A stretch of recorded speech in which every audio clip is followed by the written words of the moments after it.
Assalamualaikum warahmatullahi wabarakatuh.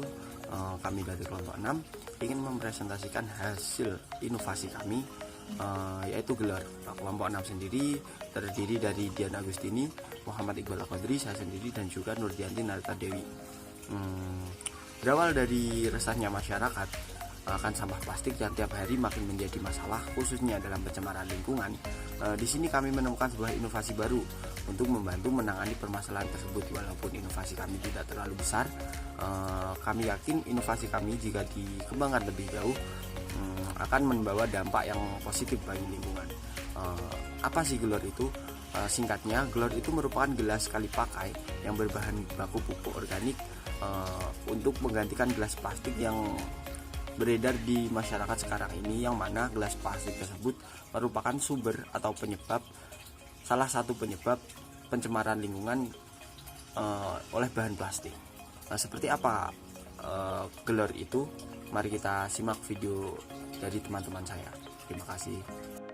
Baik, di sini kami akan menjelaskan mengenai latar belakang, kajian pustaka, dan juga metode.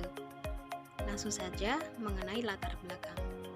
Di era modern saat ini, masyarakat dituntut untuk melakukan segala sesuatu dengan lebih efisien dan praktis.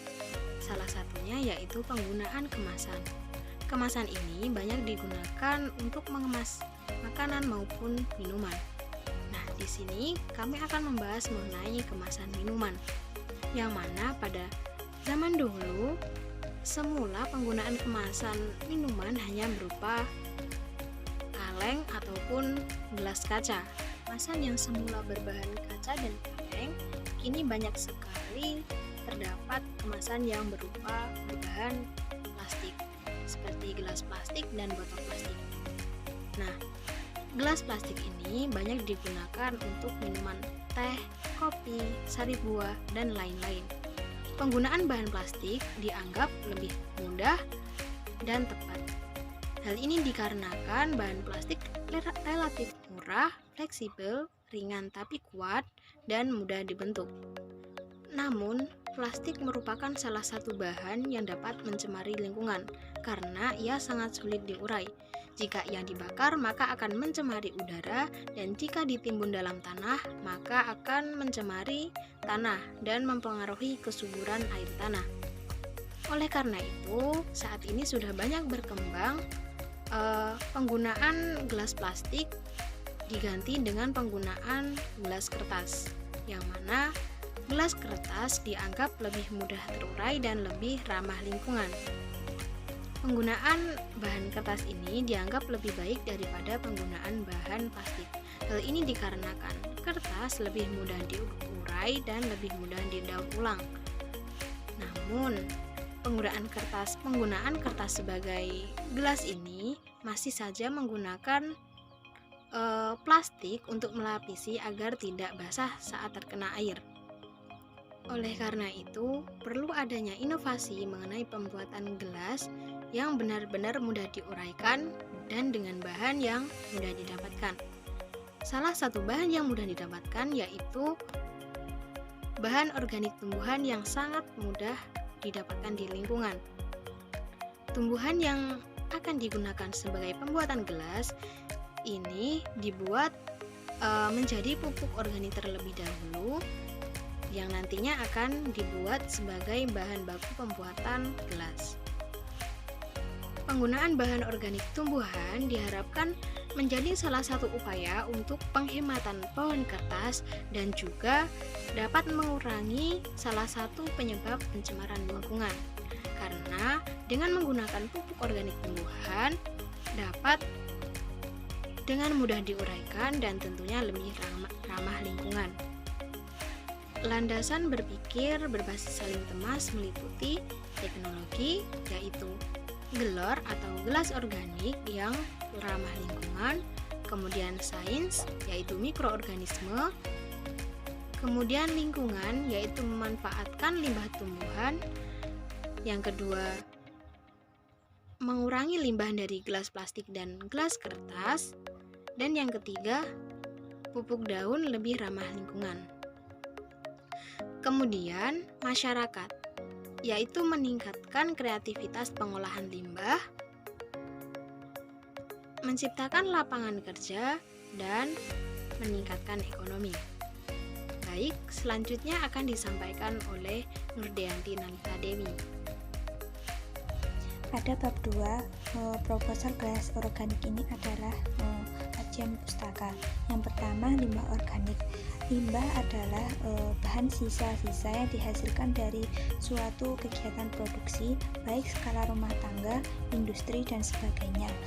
Jika dilihat dari sifatnya, limbah dibedakan menjadi dua, yaitu limbah organik dan limbah anorganik.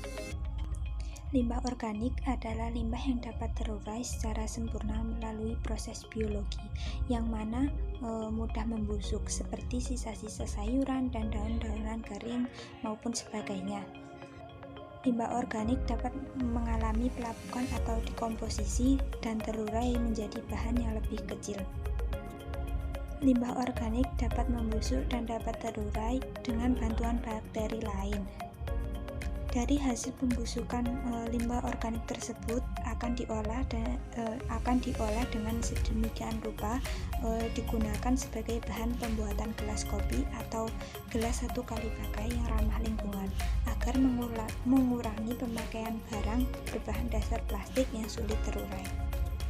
Yang kedua adalah kompos.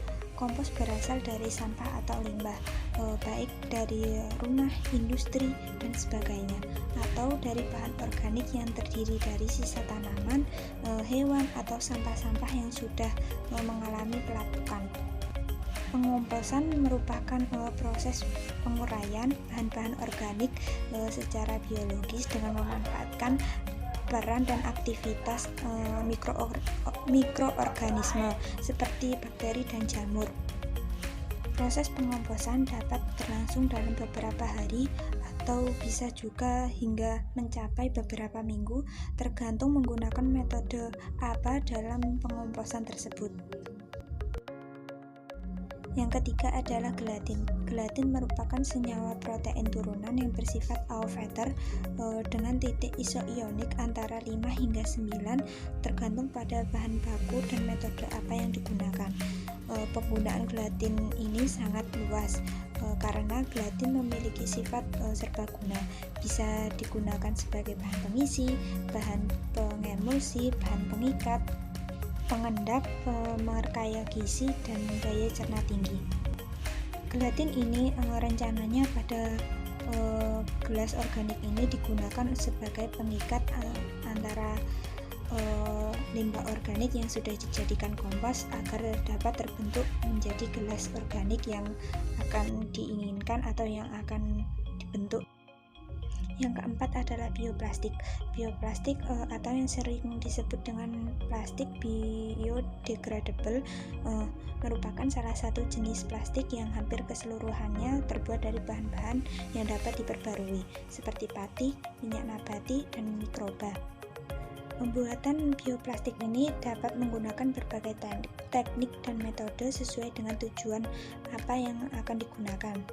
Penggunaan utama bioplastik ini ditunjukkan untuk kemasan pelayanan makanan sekali pakai, yang mana dianggap cocok untuk bahan baku yang dicampurkan pada gelas organik yang akan kita buat dalam proposal ini. Oke, selanjutnya adalah metode pembuatan chiller. Metode pembuatan chiller sendiri bisa kita lihat di PPT atau di makalah. Tetapi untuk lebih jelasnya di sini saya akan menjabarkannya ya. Yang pertama, pengambilan bahan untuk chiller sendiri merupakan dedaunan atau bebatangan-bebatangan organik di sekitaran rumah warga atau perkebunan warga. Selanjutnya bahan-bahan jadi seperti daun dan batang tadi kita kumpulkan menjadi satu dan kita cacah dan akan kita buat menjadi pupuk sebagai bahan dasar chiller tersebut. Yang mana kita ketahui sendiri pembuatan pupuk yaitu pencampuran bahan E4 sebagai bakteri, tetes, urin kelinci sebagai makanan dari bakteri tersebut, dan juga air sebagai pelarut dari kedua bahan tersebut ya.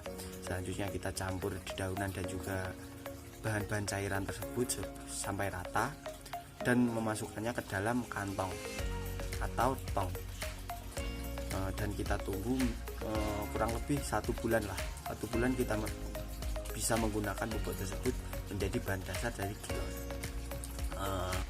Selanjutnya jika pupuk tersebut sudah jadi, langkah selanjutnya kita akan mengoven pupuk tersebut sehingga pupuk tersebut akan menjadi kering. Jika sudah kering, pupuk tersebut kita akan haruskan menjadi bubuk-bubuk kasar, dan selanjutnya kita akan membentuk bahan dasar tersebut menjadi bentuk gelas dengan cara pencampuran gelatin atau lilin. Sebelum pencampuran gelatin dan lilin, saya dan teman-teman saya berinovasi dalam gelor tersebut memberi beberapa benih tanaman, sehingga saat gelor tersebut terurai, benih-benih tanaman tersebut akan tumbuh menjadi tanaman yang indah. Waktu terurainya gelor sendiri mengikuti waktu terurai dari bioplastik yang kita pakai. Bioplastik yang kita pakai merupakan saripati dari jagung, yang mana kurang lebih 3 bulan akan terurai.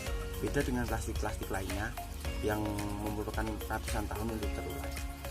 Selanjutnya, setelah kita campurkan benih-benih dan juga gelatin dan atau lilin tersebut untuk menjadi bahan dasar, kita bentuk pupuk tersebut atau bubur pupuk tersebut menjadi bentuk gelas. Selanjutnya kembali kita oven untuk mengeraskan bahan dasar tersebut. Selain gelatin atau lilin, bahan perekat atau pembentuknya bisa kita menggunakan guar gum ya. Untuk apa itu guar gum bisa dicari sendiri di internet. Selanjutnya setelah pupuk dicetak demikian rupa, selanjutnya kita akan memberi lapisan yaitu bioplastik tersebut. Lapisan pertama di sini berfungsi sebagai pembatas antara pupuk tersebut dengan area luar, sehingga pupuk tersebut tidak tercampur dengan minuman-minuman yang akan kita minum, sehingga aman untuk dipergunakan.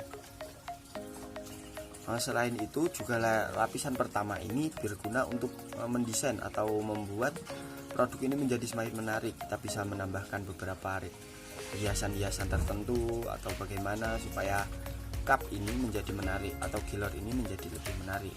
Selanjutnya lapisan kedua juga dari bioplastik ini agar lebih memastikan keamanan dan kesehatan agar tidak tercampurnya pupuk tersebut ke minuman kita. Itu adalah langkah terakhir, dan setelahnya gilor bisa kita gunakan atau kita perjualbelikan. Dan juga gilor sendiri atau gelas organik ini mempunyai masa expired yaitu 3 bulan, mengikuti masa terurainya dari bioplastik ini. Mungkin seperti itu penjelasan dari kelompok kami, kelompok 6.